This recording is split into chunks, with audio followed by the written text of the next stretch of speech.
আসসালামু আলাইকুম প্রিয় দর্শক, এবি পার্টির চেয়ারম্যান মুজিবুর রহমান মঞ্জু বলেছেন, ডক্টর মোহাম্মদ ইউনূস যেভাবে সংস্কার চান সরকার সেই পথে হাঁটছে না।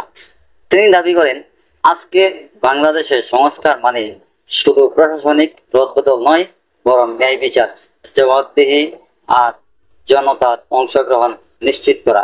চলুন আমরা মুজিবুর রহমান মঞ্জুর বক্তব্যটি শুনি।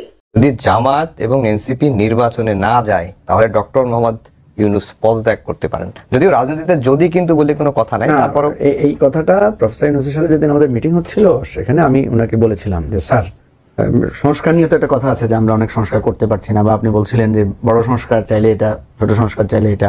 আলটিমেটলি এটা নিয়ে তো কিছু না কিছু সংস্কার আমরা হয়তো পাবো, যেভাবে আমরা চেয়েছিলাম আমূল পরিবর্তন সেটা তো হচ্ছে না, হয়তো আমাদের চিন্তাটাই ভুল ছিল, এটা হতে পারে। কিন্তু ইলেকশন যদি আপনি একটা ভালো ইলেকশন দিতে না পারেন তাহলে কিন্তু আপনার আর আপনার যেই জায়গাটা সেটা হবে না।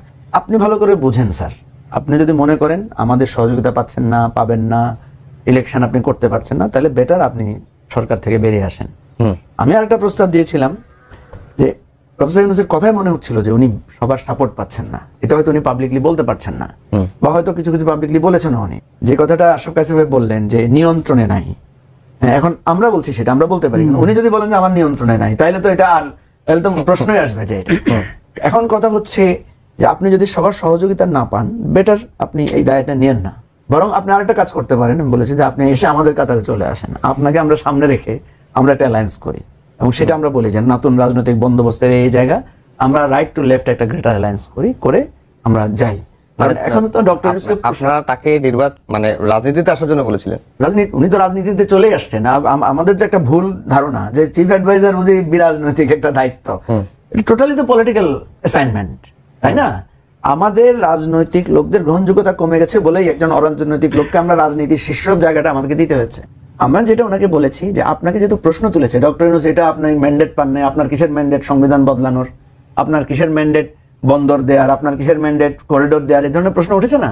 তো আপনি এসে স্যার বলেন যে আমি আসলে করিডোর দিব, আমি আসলে বন্দরকে এইভাবে করবো, সেই ম্যান্ডেটটা আপনি আসেন পলিটিক্যাল ইয়াতে যাই নেন, আপনাকে নিয়ে আমরা 5টা বছর ইয়ে দেখি।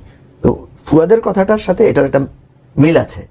মানে ফুয়াদ যেটাকে বলেছে এইভাবে যে, যেটা তো আশরাফ কাসেম ভাই বললেন যে যদি পার্টিসিপেটরি ইলেকশন না হয় তাহলে তো ইলেকশন এটা একগেম ইলেকশন হবে, এটা তো মানুষ ভোট দিতে যাবে না। আপনি বলেন যদি এই ইলেকশনে একমাত্র বিএনপি পার্টিসিপেট করে, মেজর অপোনেন্ট গুলা না করে, তাহলে বিএনপি লোকেরা তো ভোট দিতে যাবে না। আওয়ামী লীগের 24 ইলেকশনে কি হয়েছে, 5% ভোট কাস্ট হয়নি, তার মানে কি আওয়ামী লীগের লোকেরা ভোট দেয়নি?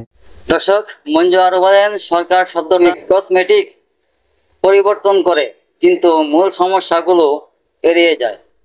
তিনি জনগণের প্রতি আহ্বান জানিয়েছেন, সত্যিকারের গণতন্ত্র প্রতিষ্ঠার জন্য রাজপথে জবাব দিতে হবে। এই বক্তব্য নতুন করে রাজনৈতিক উত্তাপ তৈরি করছে।